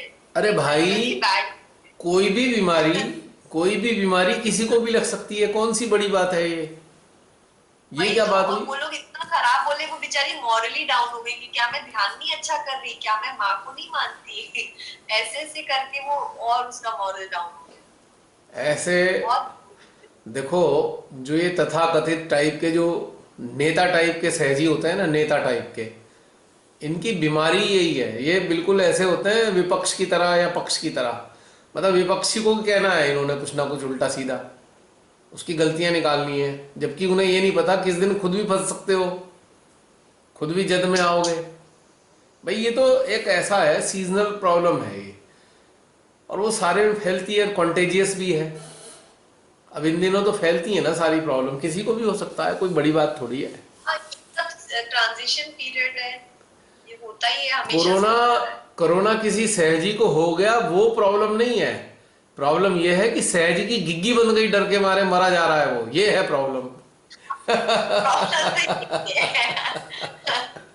बट एटीट्यूड भी तो खराब है ना लोगों का। आप हेल्थ बेसिक एटीट्यूड से ही हट गए, कंपैशन। अच्छा, जो ऐसे में किसी की कमियां निकाल रहे हैं, वो ठीक से ये नहीं है, वो ना, मूर्खता के अलावा और कुछ नजर नहीं आता है बिल्कुल भी। अरे भाई एक बात सोचो, कोई बहुत अच्छा भी सहजी है, वो किसी की मदद करने चला गया, मान लो किसी को मदद करने चला गया, किसी को प्रॉब्लम है, कोई कोरोना पेशेंट पे ही काम करने चला गया, तो ठीक है। और वो उसकी इम्यूनिटी किसी वजह से वीक हो गई, उसका खान पान ढंग से नहीं रह पाया, उसने मेहनत बहुत करी, वो अपने आप की हेल्थ को मेंटेन नहीं कर पाया, लग गया, तो क्या फर्क पड़ गया भाई। कम से कम वो डरपोक तो नहीं है ना। और जो उसे कह रहा है, वो जो कह रहा है उसे कि तुमने ऐसा नहीं, तुम ध्यान नहीं दे रहे, वो सबसे बड़ा डरा हुआ इंसान है। जो खाली ऊपरी चीजों को देख के बोल रहा है, वो ये भी नहीं समझ में आ रहा कि किसी पे काम कर रहा है। भाई अगर उसे लग सकता है, क्या हो गया, कोई कीचड़ में पड़ा है, उसे कीचड़ से बाहर निकालोगे तो कीचड़ थोड़ा हाथ पैर और कपड़ों में लग जाता है ना। इसका मतलब ये थोड़ी हो कि कोई जानबूझ के कीचड़ में कूद गया है, वो तो बचाने के लिए कूदा है ना। अब कई बार देखा हमने, लोग नाले में गिर जाते हैं, अच्छे खासे सड़क पे चलते हुए लोग भी नाले में कूद कर बचा लेते हैं, तो क्या वो नाले छाप हो गए? ऐसे महामूर्ख लोग होते हैं जो ऐसे सहजी बातें करते हैं, महामूर्ख। जो अब की जो स्थिति है ना, वो बेसिक कंपैशन और ह्यूमैनिटेरियन ग्राउंड से ही हट गए हैं कि किसी को सहानुभूति और मदद और प्रेम दे, वो सब तो चीजें अब रही ही नहीं। तो है ही नहीं ना। जिनके अंदर ये जो दोषारोपण कर रहा है, तुमने ढंग से ध्यान नहीं किया, ये नहीं किया, वो नहीं किया, ये दोषारोपण तो मूर्खों की निशानी है। भाई कोई भी चीज कहीं भी, हजारों कारण हैं किसी के बीमार होने के, कोई एक दो कारण नहीं है। भाई आप 10 कोरोना पेशेंट के लिए काम कर रहे हो, तो भाई हो सकता है आपको थोड़ा सा असर आ जाएगा, क्या हो गया तो, लेकिन आप निडर तो हो ना, आप कायर तो नहीं हो, आप अच्छे के लिए जा रहे हो ना। आपको लगता है चलो आपने किसी के लिए काम कर लिया तो ठीक है, इफेक्ट आ सकता है। जब वाइब्रेशन किसी के हमारे अंदर आ सकते हैं, आज देखा कि सबकी सामूहिक ऊर्जा ने विशुद्धि का रिफ्लेक्सेस दिए, मेरे यंत्र में ये सब हुआ, तो क्या मैं मरगिल्ला हूं या कमजोर हूं? पर लग सकती है ना, आया और चला गया, आया और चला गया, लग सकता है ना, उससे क्या फर्क पड़ गया। ये तो एक मानसिक रोग है कि हम कहें हम तो, हमें तो कुछ हो नहीं सकता, ऐसे कहने वाले लोग मानसिक रोगी हैं, क्योंकि वो उन्होंने एक भ्रम पाल रखा है। मां आदि शक्ति के रूप में मां निर्मला अनेकों बार बीमार पड़ती थी, ठीक हो जाती थी। उनका खुद का लेक्चर है, जब मैं बीमार पड़ती हूं, जब मुझे बुखार होता है, तो आपको हैरानी होगी कि मेरे शरीर से चैतन्य लहरियां निकल रही होती हैं और आप लोगों की सारी बीमारियां ठीक कर रही होती है। उनका शरीर बीमार अक्सर पड़ता रहा है, हमने तो अपनी आंखों से भी देखा है।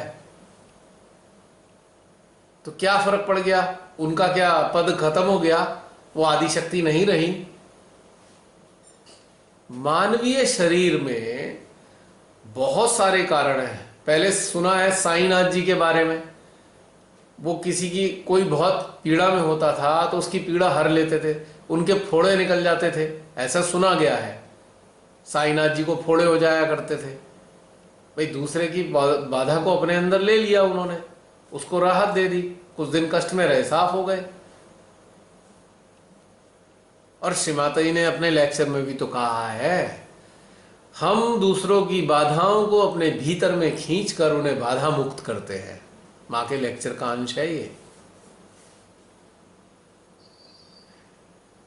तो ये चीज भी छोटी छोटी बातों से समझी जा सकती है। हम कोई शरीर रूप में अमर होके नहीं आए हैं।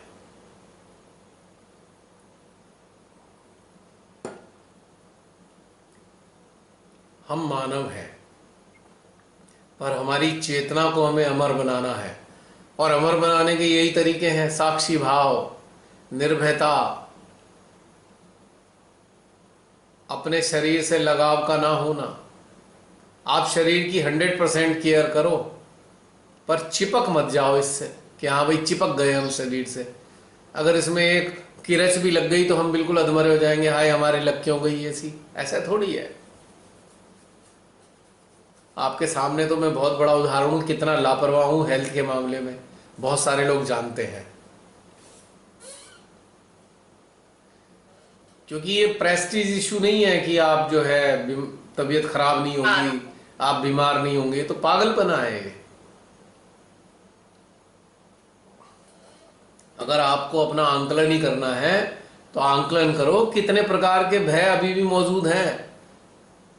अगर भय नहीं है तब आप कह सकते हो कि आप श्री माता जी के बच्चे हो। अगर भय मौजूद है तो अभी बने नहीं हो। तो भैया क्या बहन? बहुत सारी सहजी जो अच्छे सहजी अपनी बीमारी, अपनी किसी भी दुख तकलीफ का कारण ही दूसरों पे दूसरे लोगों को समझते हैं कि उसका उस पर चित्त गया, इस वजह से हो गया। इसी वजह से वो अटेंशन वर्क तो करने के लिए कभी विलिंग होते ही नहीं कि लो हमें पता नहीं क्या क्या चिपक जाएगा, हमें क्या बीमारी हो सकती। आपकी इन बातों से मुझे कुछ ऐसा याद आ गया कि बहुत सारे लोग यही सोचते हैं। देखो बहन, ऐसे सहजियों में तो मैं भी हूं। मैं भी तो कह रहा था कि इतने सारे सहजी बीमार है इसलिए मेरे को भी प्रॉब्लम आ रही है। हमने वर्क तो करना नहीं छोड़ा ना, वो तो वर्क ही नहीं करना चाहते। मेरे साथ भी ये हुआ है, जब मेरा नया नया रियलाइजेशन हुआ था तो किसी ने घर आना था, तो कह रहे नहीं इनके घर नहीं जाएंगे, इनका तो बहुत ये वाली हैवी लग रहा है लेफ्ट साइड, ये तो घर ही नहीं आएगा। I don't even know, first या सेकेंड डे था सहज में, तो मैंने कहा अच्छा ऐसा है। I had no clue. मैं एक बात बोलूं, मेरे अंदर बहुत चेंज है। अटेंशन वर्क डेली में कितनी बार करती हूँ, पर मैं कभी सोचती ही नहीं कि मैं किस पर्पज से करी, बस कर रही हूँ ये श्री माता जी का इंस्ट्रूमेंट बन के। मैंने कभी नहीं सोचा कि उसका क्या मेरे पे कुछ बुरा सा, ये थॉट ही अंदर से हट गया हुआ है। और जब कोई भी विकल्प भी नहीं यूज करती, बस ये कहती हूँ मैं माँ की बेटी हूँ, अगर वो मुझसे कुछ कराना चाहती है तो ये मेरा सौभाग्य है, बस ये समझ कर बस करती हूँ। जब श्री माता जी जब श्री माता जी जब श्री माता जी शुरू शुरू में लाई ना मुझे अपने श्री चरणों में, तो मैं तो शुरू में ही कैंसर पेशेंट, ऐसे ऐसे पेशेंट के पास जाके काम करना शुरू किया। उन पे लोग कहते थे पागल हो, ये हो जाएगा। मैंने कहा भाई मरेंगे जब मर जाएंगे, कैंसर आ गया तो आने दो, क्या हो गया तो, अगर ऐसा है ट्रांसफर हो सकता है तो चलो कम से कम इसको तो चैन मिल जाएगा। हमने तो कभी चिंता करी नहीं इस बात की। ये श्री माता जी आप जानो, हमारा काम थोड़ी है ये कैंसर ठीक करना, हमारा काम नहीं है। कैंसर को तो आप ठीक करते हो, माध्यम है हम तो, हमें क्या दिक्कत है इसमें। हमें तो कभी डर लगा नहीं। एक बार मैंने बताया नहीं था कि वहां से आ रहे थे बोध गया से, तो किसी की हालत बहुत खराब हो गई थी हमारे कंपार्टमेंट में, तो मैं चला गया, तो जगपाल जी भी बैठे हुए थे, तो मुझे उन्होंने कस के हाथ पकड़ लिया, मत जाओ नेगेटिविटी लग जाएगी। मैं मुस्कुराया, मैंने कहा जगपाल जी चिंता मत करो, नहीं लगेगी। तो फिर मतलब उन्हें भी डर लग गया था। ये 2009 की बात है, बोध गया जब हम गए थे। तो मतलब क्या है कि एक भय व्याप्त है, और भय फिर वहीं आएंगे हम। भय किस चीज का है? अपना अहित ना हो जाए, हमारा सारा अटैचमेंट बस अपने भले से ही है, इतनी बुरी तरह से हम चिपके हुए हैं। अब उसके चक्कर में हम कुछ भी कर देते हैं बस, और वास्तव में इस चिपक के कारण हम वास्तव में अहित करते हैं अपना। अगर हम अपने से इतने ना चिपके होते तो हम अपना भला कर चुके होते कितनी बार। बस ये बारीक बात है समझने के लिए। तो बहन समाप्त करें क्या? आज तो 12:15, आहा, पौने 3 घंटे हो गए। जय जू। क्या? जय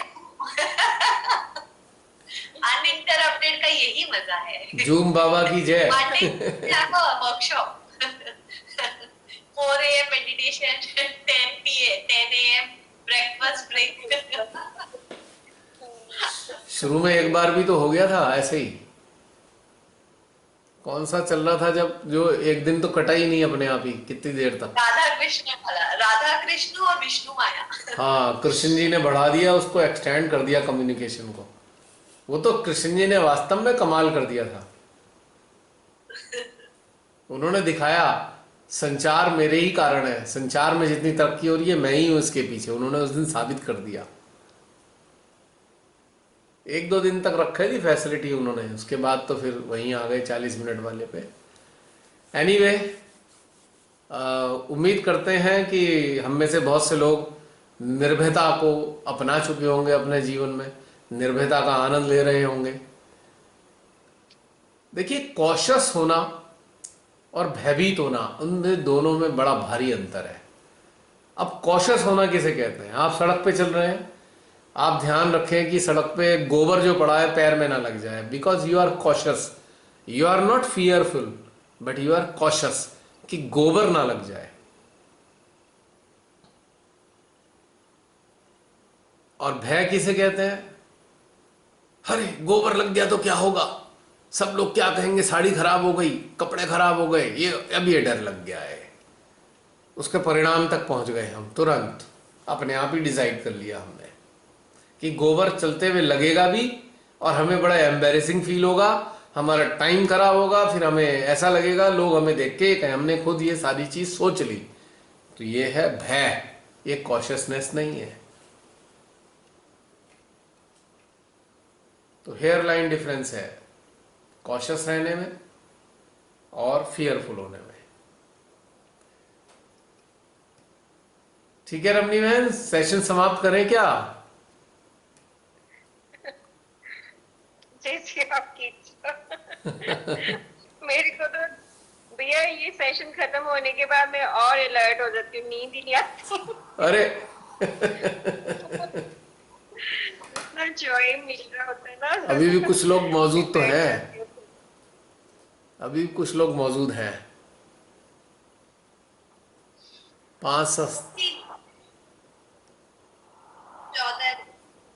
14 लोग हैं।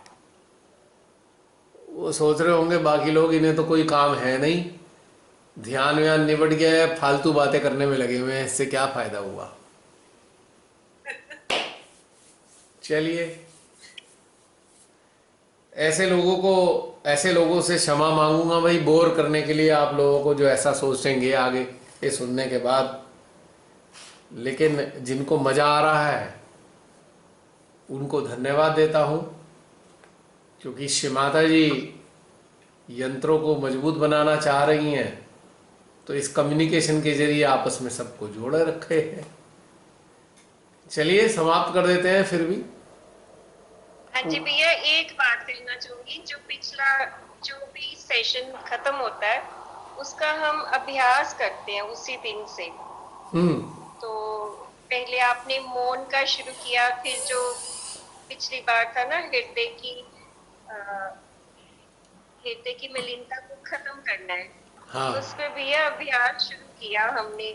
तो ऐसे लगा कि हम हर वक्त और भी ज्यादा हृदय में रहने लगे। हम एक एक चीज को बहुत बारीकी से देखते हैं कि ये थॉट आ रहा है तो ये हृदय को मलिन कर रहा है कि ठीक है ये थॉट। और ऐसे हम हर वक्त निर्विचार साक्षी भाव में रहने लगे और अपने आप को सुधारने लगे। और इसके ना 3 दिन बाद मुझे ऐसे लगा कि उसके परिणाम इतने बढ़िया आने शुरू हो गए कि मतलब आप जो सोच रहे हो डिवाइन पावर अपने आप उस चीज को ठीक कर रही है। मतलब इतना बढ़िया लगा ना, इसका अभ्यास जरूर करना चाहिए। जो भी सेशन हम अटेंड करते हैं ना वो हमें कुछ दे रहा होता है, तो उसके आज का मेरा वैसे मिस हो गया पूरा का पूरा। कोई बात नहीं, 2-2.5 महीने बाद आ जाएगा ये आज का सेशन। और एक बात और बताएं कि भय और अटैचमेंट भी मलिनता का ही एक पार्ट है, मलिनता ही है वो भी। बहुत सारी चीजें भी ये सामने आती है जब हम बहुत बारीकी से देखना शुरू करते हैं ना अपने हर एक थॉट को, हर एक एक्शन को, तब लगता है कि इसकी कितनी जरूरत थी। वो चीजें फिर और भी ज्यादा हमारे अंदर जो सुधार होना शुरू हो जाता है, शुद्धिकरण होता है। ये बहुत अच्छा लगा, मैं इसके लिए सच्ची इतना थैंकफुल हूँ ना आपकी। अरे बहन, ये जो भला मेरी थैंक्स का क्या मतलब, ये तो सब परमेश्वरी का नेटवर्क है। पता नहीं कितने रूपों में, कितने तरीके से वो इस अपने कार्य कराती रहती हैं, अपग्रेड करती हैं सहजियों को। तो ये तो उनका कार्य है, अब इसमें तो कोई कुछ है ही नहीं। अब हमें क्या पता होता है कि कहाँ को चलना है ध्यान से पहले। आज उन्होंने इतनी सारी खांसी दिलवा दी तो इधर की तरफ चल दिए, वरना कुछ और चल रहे होते। अब देखो इतनी देर से बात कर रहे हैं, ना खांसी है ना कोई धसका उठ रहा है, बस शुरुआत करते ही शुरू हो गया। पिछली बार भी थोड़ा सा हुआ था, आज ज्यादा भैया हुआ। ये जब हम मेडिटेशन भी करते हैं ना तब भी गला कई बार हाँ सूखता है, ऐसे हाँ, लगता है बिल्कुल ड्राई हो गया, हमें पानी पीना पड़ता है, ये आप तो देखिए, होता ही है। ये 2 बोतलें खत्म कर दी मैंने यहाँ पानी पीते पीते। मेडिटेशन के अगर साथ में पानी ना रखूं तो फिर आवाज ही ना निकलने की।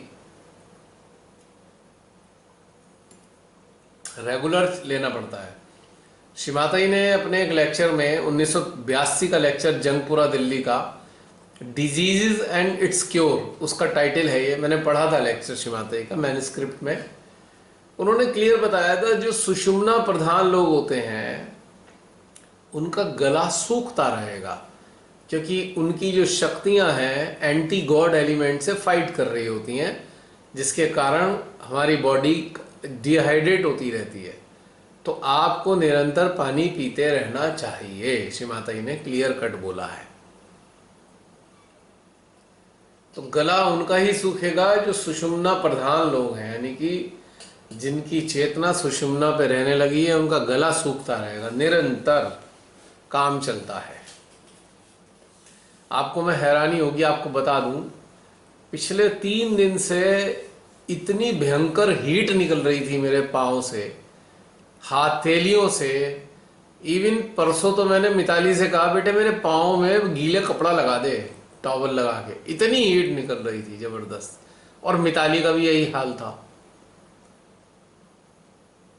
2 दिन लगातार इतनी हीट निकली है, इतनी हीट निकली है।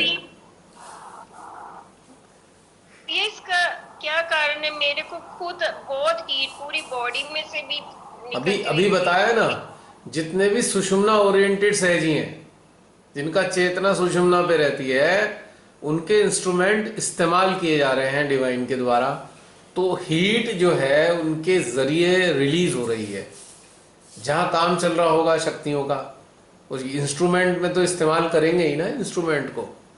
मतलब इतनी हीट थी, मैं बता नहीं सकता, आज तक इतनी हीट नहीं निकली। बार बार उठ के मैं खड़ा हूं, फर्श पे पैर रखूं कि भाई किसी तरह फर्श जो स्टोन का होता है वो थोड़ा हीट एब्जॉर्ब कर ले, लेकिन फिर भी काम नहीं चला। अंत में मिताली को कहना पड़ा कि बेटा पानी यहाँ टब ले आ, मग रख ले भिगो के, और टॉवल मेरे पैर पे लगा। बहुत हीट रिलीज हो रही थी, हथेलियों में भी, नींद ही ना आके दे रही थी, इतनी हीट रिलीज हुई है अभी 2-3 दिन पहले। अगले दिन भी थी हालांकि, लेकिन उस दिन सबसे ज्यादा, शायद 3 दिन पहले, 3 दिन की बात है ये, आज तीसरा दिन है। और गला सूखे जा रहा था। मिताली भी कह रही पापा पता नहीं आज क्या बात है, आज गला ही सूखे जा रहा है लगातार। ऐसा लग रहा था जैसे पानी पिया ही ना हो, और कम से कम 5 लीटर पानी पी चुका हूँगा उस दिन। अब ये दिन चल रहे हैं, ये हीट जनरेट हो रही है आजकल, गले सूख रहे हैं ज्यादातर लोगों के। आम लोगों को नहीं फर्क पड़ रहा है, जो लोग कनेक्टेड हैं उनके गले में ये प्रॉब्लम आ रही होगी निश्चित रूप से। तो इसको काउंटर बैलेंस करना है हमें वाटर से। बहन ये बैटरी किसी भी वक्त रुक जाएगी। इसी के साथ मैं इजाजत लेता हूं। जय श्री माता जी। जीवित रहे तो फिर अगले हफ्ते मिलेंगे इसी जगह।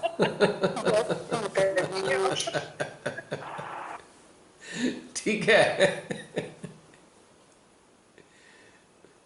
पंडित श्री राम आचार्य कहा करते थे, रात्रि में जब सो तो अपने शरीर को चिता पे जलते हुए देखो, इससे आप तैयार रहोगे, आपको भय नहीं लगेगा। हर दिन जो निकलने वाला दिन है उसे नया जीवन और रात को मृत्यु मानो, पंडित श्री राम आचार्य का कथन था। तो मैं तो सदा से ये पालन करता आ रहा हूं, इसीलिए कहता हूं फिर मिलेंगे अगर जीवित रहे तो। जय श्री माता जी।